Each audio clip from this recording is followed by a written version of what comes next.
What's up, Angel City? It's your girl Panda here, bringing you episode 95 of Angel City Chicks. Yes, surprise, surprise. We are bringing you an episode on Wednesday night because, well, spoiler alert, we have a match coming up on Thursday. So we are here to talk to you, but of course, I can't do this alone. I would actually hate to do it alone. It would not be fun. You guys wouldn't enjoy it, but Nina Kiefer, what's going on? How was your day? Happy hump day. It is Wednesday. Woo!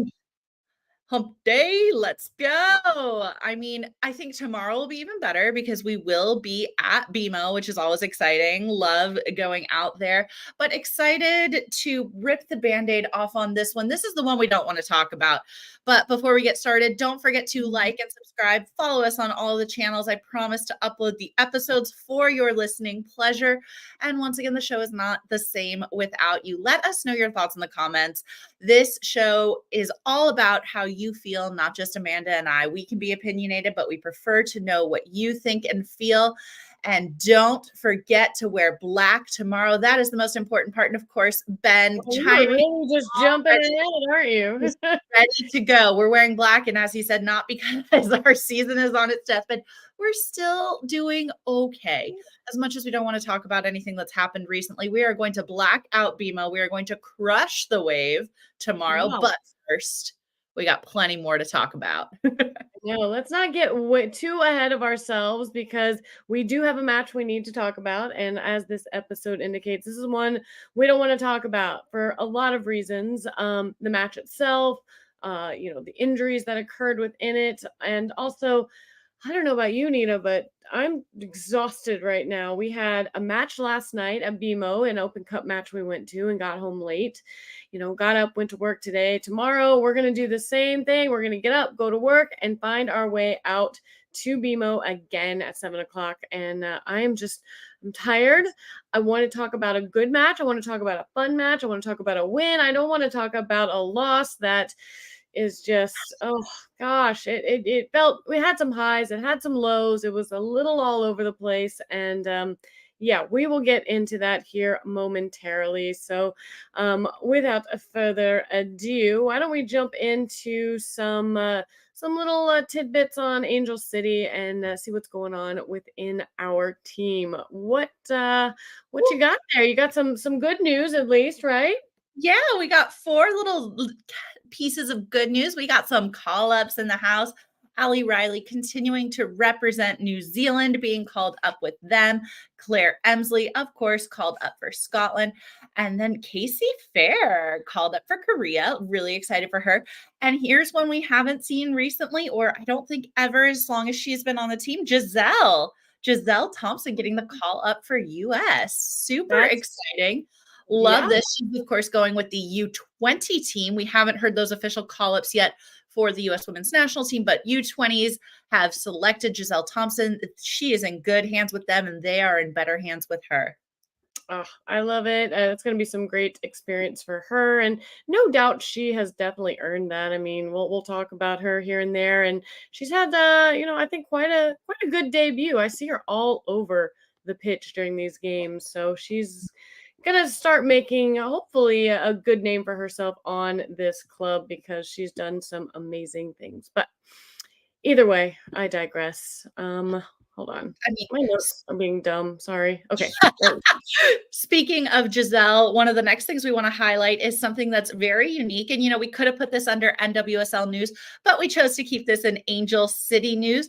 The Thompson sisters making history once again. NWSL has officially declared this the first time in NWSL history where 2 sisters started for the same club. Alyssa and Giselle Thompson both taking the pitch together as starters.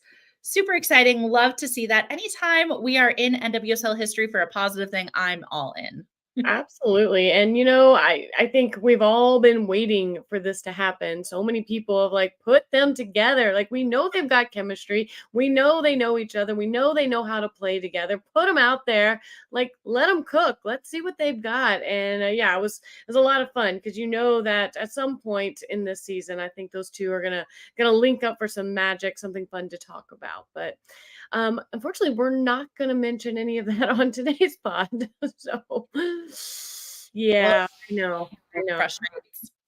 Like I said, aside from talking about what's going to happen tomorrow, we do have to talk about what happened in the past. Just, I don't know. I don't know why we have to do it, to be honest. We don't want to do Because it, we agreed to do a podcast where we recap games. but we didn't sign a contract with anybody. So it's not like, we would be breaching it if we just, skirted past it and we're just going to look to the future We because, want to do a podcast where we only talk about the times when our team wins. Okay, thanks. it's going to be the winning time pod. Yes, we only talk winning time. But then again, you guys, Desiree wouldn't hear from us for a while. Oh gosh. Sorry. At least not this week. That's what I mean. You wouldn't hear from us this week. But anyways, you know what? I'm really actually more excited to talk about, tomorrow's game with San Diego. Hopefully people are in their cars, we'll cue this up and listen to it and get a good idea of what to expect because we have some fun tidbits and stuff on that. But first, you know what? Let's go backwards a little. Let's go back. Let's go into this game that we were coming into where we were matched up against the third seed Washington Spirit. And it did start off rough, but like I said, we had some ups and downs. So I'm going to get into it. I will talk about this first half, and then I will let you step in and recap this second half. Okay. So you have anything to add before I get into it? No, I think my half's easier. Yeah, I know. Mine's a little convoluted and all over the place, but I got this. That's why you picked the second half, That obviously. is exactly why I was like, ooh, which half was like, painful, but Right. Yeah, exactly. All right, let me get into it because, well, spoiler alert, Angel City did fall 2-4 on the road in a dramatic battle with the Washington Spirit. All 6 goals were scored in the first half. I think what they say that was like the most goals scored in yeah. the first half in NWSL history. Like wild. It was crazy.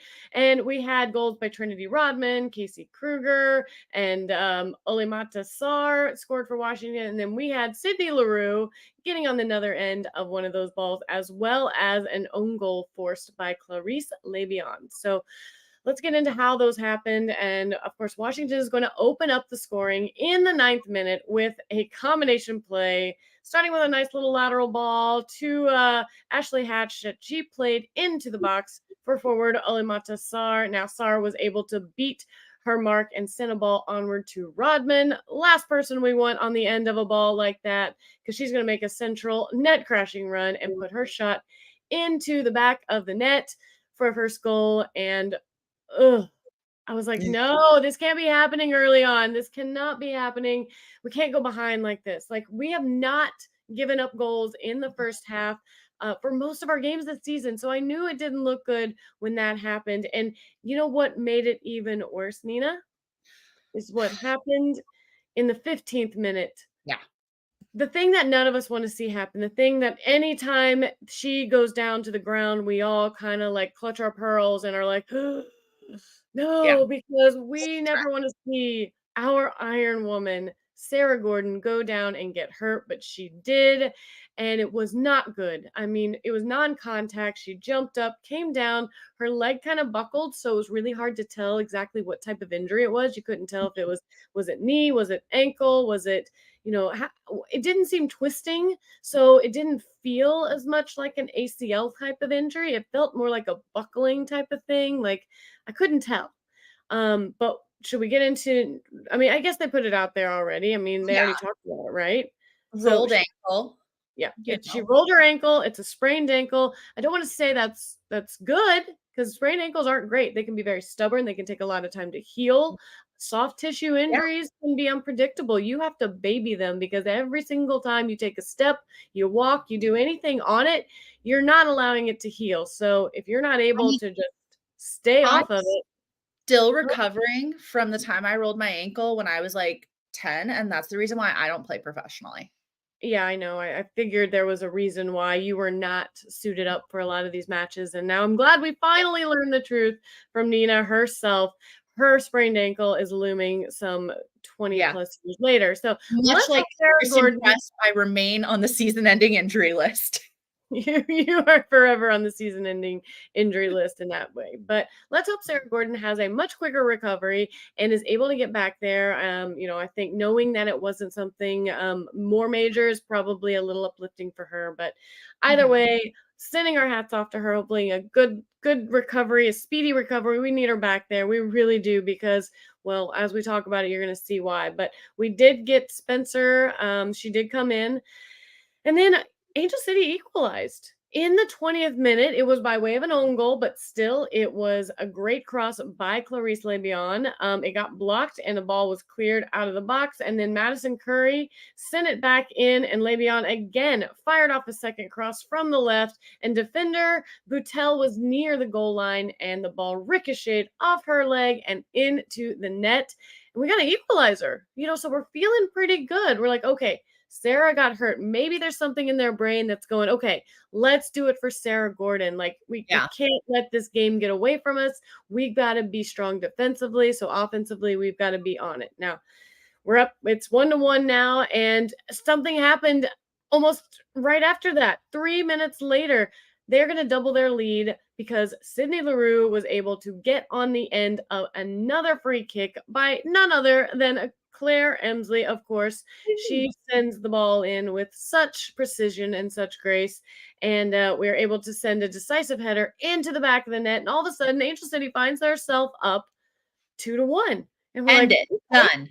okay, let's end the game now. Let's be done because, we were giving it to him. We felt good about it. We felt great. I mean, I was in the chats. I was listening to Facebook. I was reading all the comments, and we're like, holy crap, what's going on?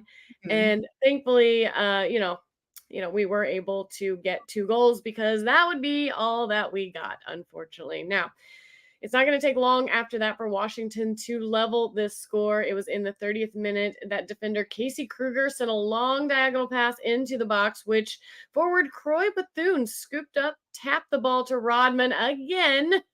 Why are we marking her? Who found the back of the net from the top of the 6-yard box.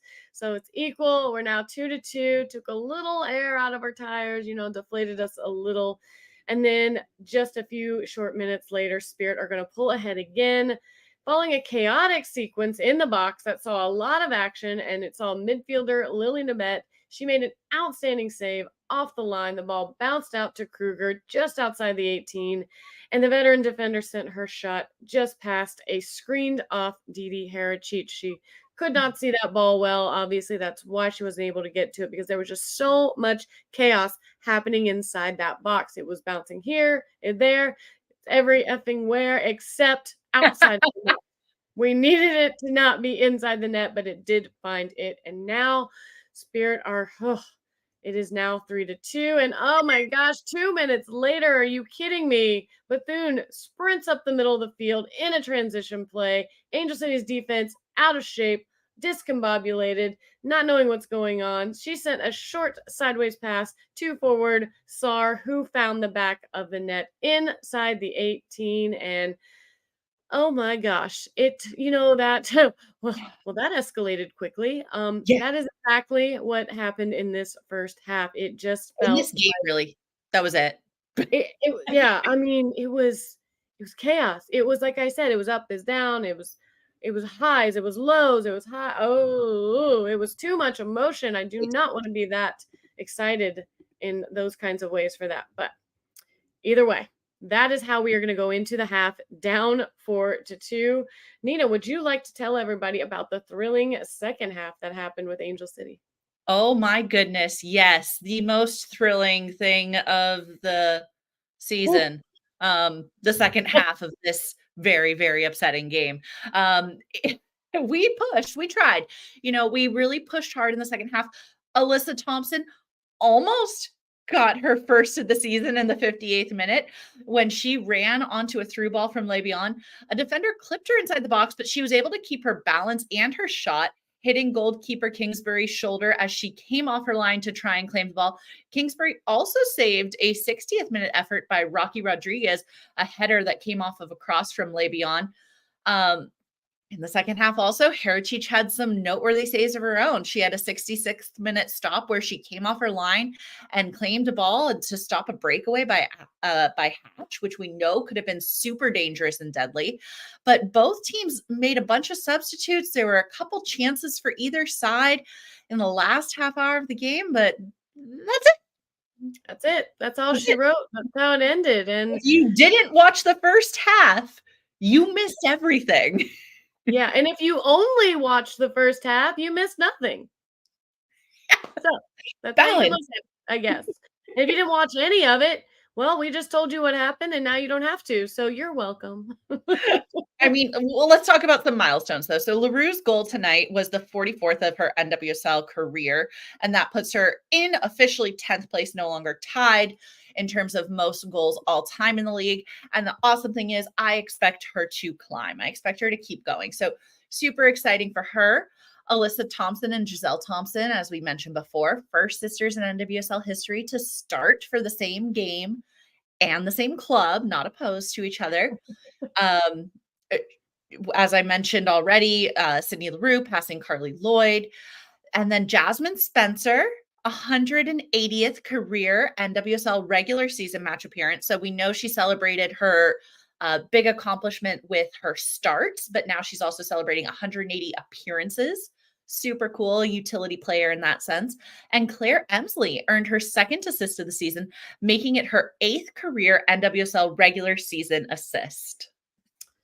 So, I mean, again, I guess not all is lost. There were some good takeaways. Unfortunately, the only one that really matters at the end of the day is the one that shows us in the win column, which we did not find tonight. But let's talk about a little bit of these stats. Like we said, we lost 4-2.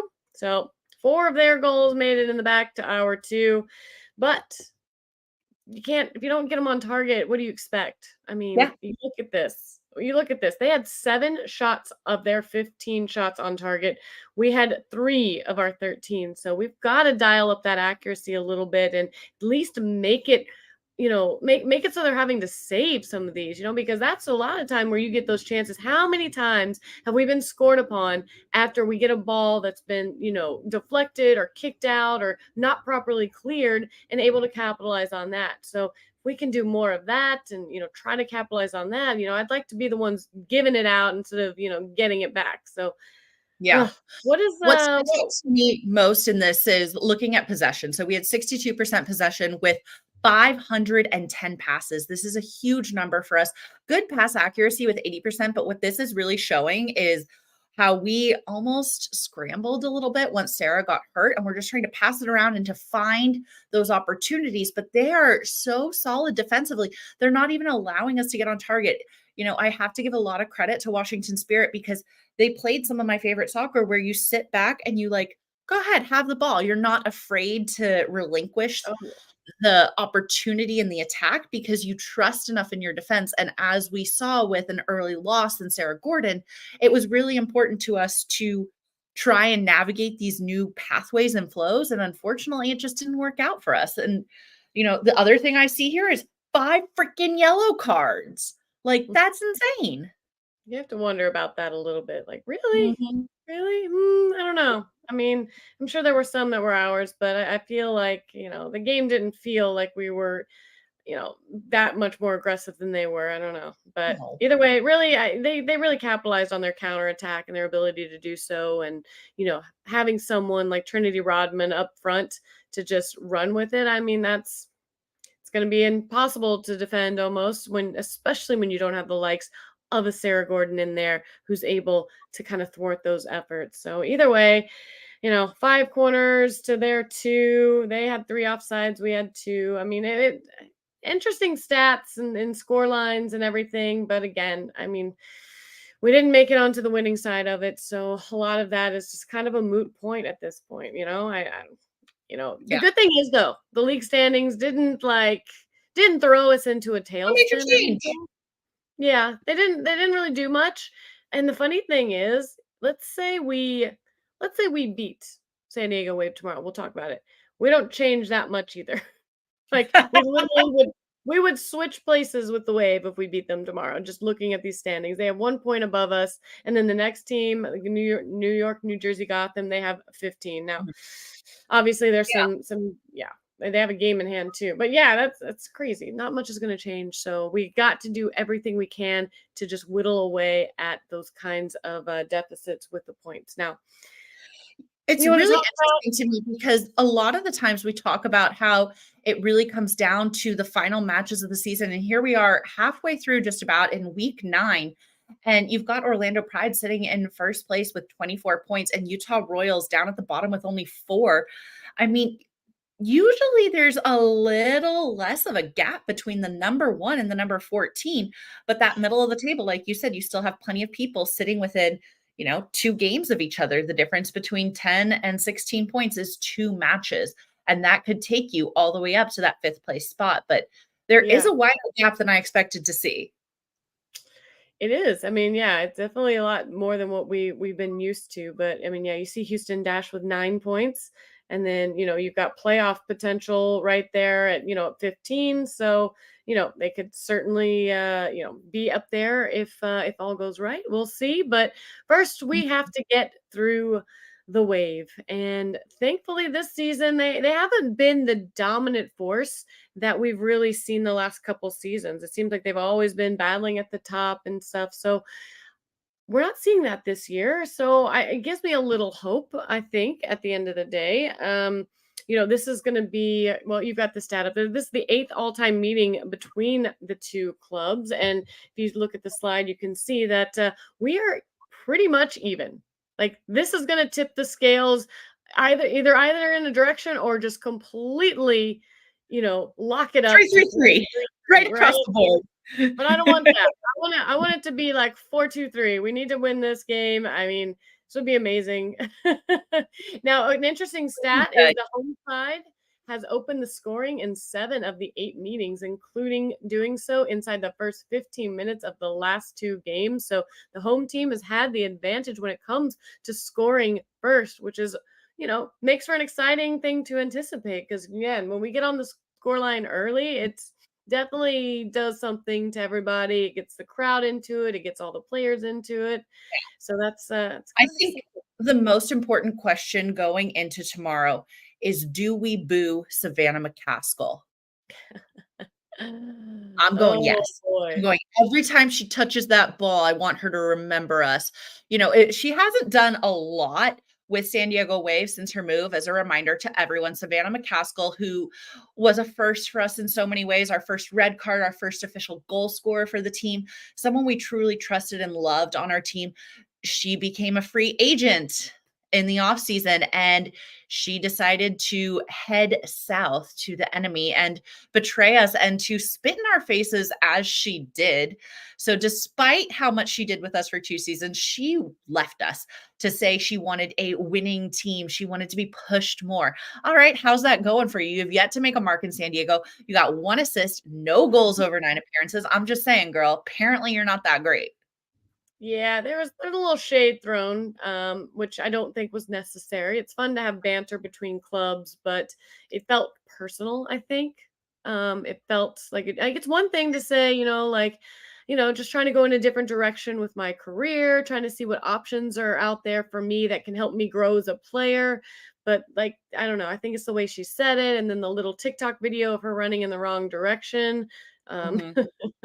It's just kind of weird. So, either way, yeah, I'm sure there's going to be some boos there. I feel like people that are in the know and on social media will definitely boo. There's probably people in the stands who have no idea who or what she said out there and don't care. They just know she was a player for us, who aren't going to have any clue and are going to be like happy to see her again because she did do some great things Mhm. for us. But we'll just see how it all plays out. I can't wait to talk about the response next time on our next pod. Now, Yeah. one little thing I wanted to point out with San Diego, they did lose on Friday, 2-1 at Bay FC, and they have not. The thing with San Diego, though, is they have not lost 2 in a row all year, and actually, they haven't lost consecutive matches since last June or July, following up the previous 4 losses with wins in each of the next matches. So That's one thing we got to be ready for, that this team knows how to rebound. This team knows how to bounce back. This team knows how to take a loss, restructure whatever it was that went wrong, and come back stronger. Now, hopefully they don't know how to do that with us, because, I mean, we don't know what we're playing half the time as far as formation. So how are they going to know? So yay for us. Element of surprise. We love a surprise. You're surprised. I'm surprised. Everyone's surprised. But yes, we are, we're going to see them coming out to fight. Absolutely. Since they did lose to Bay FC on Friday. So curious to see how that plays out. And then let's see. As long as Savannah doesn't Nielsen us. Savannah doesn't Nielsen us. Yeah. That's true. That's true. That's true. One thing that's going to be really fun to watch in this matchup is also set pieces, because 6 of the 10 goals, including the Challenge Cup final, 6 of the 10 goals the Wave have scored this season have been on set pieces, including penalties. The highest percentage of any NWSL team in 2024, and second is Angel City. So it's kind of going to be interesting. If there's a lot of set pieces, we could see a lot of goals happening. I don't know. I'm excited to see. It's going to be a fun matchup. I'm really excited. I have Friday off, so a Thursday game does not hurt near as bad whenever I'm able to be off the next day. But yep. And as you said before, we are blacking out the Wave. We're supposed to wear black tomorrow, and the first 10,000 people in the door get a pink towel, because marketing. Marketing. Doors open at and wave your 5:30. Oh, when the doors open? 5:30. Yes, that's right. Crazy. So early. Oh my God, God. I should quit my job to get early. How is that early, Nina? That is a lovely time for a game. My job to make it to the stadium on time to get a towel. I mean, I'm going to have to tell my patients to, I don't know, hold their breath. I got to leave. What am I supposed to do? Sorry. You got this, right? I believe in you. Vibes. Love you. No, hopefully I can get done tomorrow at a decent time. If I can leave 30 minutes early, I can make it there at 5:30. So hopefully all of you guys will be able to. If you cannot make it out to tomorrow night's game, or are not planning on going for any reason, then the game will be broadcast on CBS Sports Network and locally on Valley Sports SoCal. So a couple of good options for you to watch this game. Now, anything you want to say? I know we kind of went over most of everything that I see as far as NWSL news. If we want to jump into that, a couple exciting things to cover here. We do always end, of course, looking around the league, and in the NWSL playing for, sorry, it's a little too small for me. I got to blow up my pictures. Are you talking about what, Chicago? Yes. Chicago Fire? What? Chicago Red Fire? Stars. Red Stars. Sorry. With the men's team. Sorry. Very confused on why there was a star on the Fire's uniform. First player in NWSL history to start 100 consecutive games. And it's really sucky to see something like this, because I feel like that could have been Sarah Gordon. And now she's hurted. I know. How many does she have? I don't know. I don't know who's counting these things. I mean, somebody has a job doing stats like that, so that's cool. Yeah, very cool. One other thing that's very cool, but is definitely expanding the table for us, is the fact that Orlando Pride have 7 consecutive wins, not unbeaten, actual freaking wins. And this ties the league record set by the Seattle Reign in 2014. So one more, and they set that win record, and that would be incredible. That's insane. I mean, no wonder they're at the top of the table. I mean, that's how you get to the top of the table. In case our team doesn't understand, you have to win the games to get the points, and the points put you up higher on the table. So hopefully that can start happening. Something. Huh? I knew we were missing something. Yeah, it's the points. It's not so much the performance, it's the points. So either way, congrats to them, I guess. I don't know. Yeah. Either way, let's move on. Also, Lynn Williams, all-time leading scorer in NWSL history. She's doing some things. I mean, she's been in the league for a while now, right? I mean, how long has she been in? Yeah, for quite some time. I mean, she's played for 4 different teams, which is really awesome also. And it's nice to see somebody succeed. I just wish that the people that succeeded played for us. That would be amazing.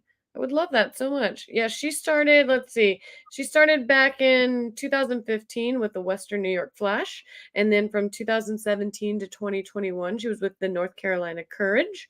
And then she went over to the Western Sydney Wonders and Melbourne Victory. Those goals, obviously, those don't count.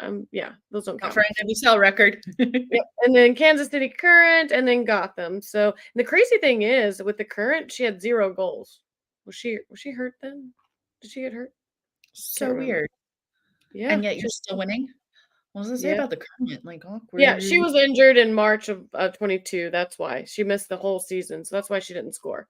So she has a whole season. She didn't even play, and she's the all-time leading scorer. Can you imagine if she would have played that season with the Current? I mean, I'm sure she Crazy. would definitely have met that record far before now. So Yeah. either way, she has 8 goals on the season for Gotham, and Carolina Courage, her career there, she had 42 total goals in the like what 4 or 5 seasons she was there. So it's pretty That's impressive. So congratulations to her. Can't wait to see how far she can take that. She's 31, so we'll see how much longer she wants to play this game. still younger than me. Womp womp womp.